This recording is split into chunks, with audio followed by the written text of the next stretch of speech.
Hello foodies ఇవాళ కోయగూరతో బజ్జీ చేస్తున్నానండి. ముందుగా ఒక గిన్నె తీసుకొని అందులోకి కోయగూర మొత్తం వాష్ చేసుకొని వేసుకున్నాను. తగినంత పచ్చిమిర్చి, అలాగే ఒక ఆనియన్, వెల్లుల్లి రెబ్బలు, 2 టమాటాలు ఇలా కట్ చేసి వేసుకున్నాను. ఇప్పుడు కొంచెం చింతపండు, అలాగే కొంచెం జీలకర్ర పౌడర్ వేసాను.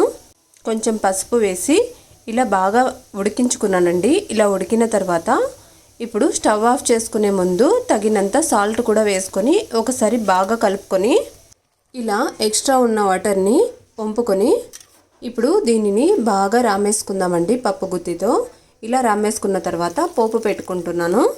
ఇలా పోపు పెట్టుకొని అందులోకి పోపు దినుసులు, కరివేపాకు, ఆనియన్స్ ముక్కలు, వెల్లుల్లి రెబ్బ ముక్కలు వేసి బాగా ఫ్రై చేసుకొని కాస్త ఇంగువ కూడా వేసి స్టవ్ ఆఫ్ చేసుకొని ఇలా ఆకుకూర బజ్జీలోకి వేసుకొని బాగా కలుపుకోవడమే. మిగిలి ఉన్న వాటర్ని కూడా పోపులో వేసి ఇలా దానిని కూడా వేసుకొని బాగా కలిపేసుకోవడమేనండి.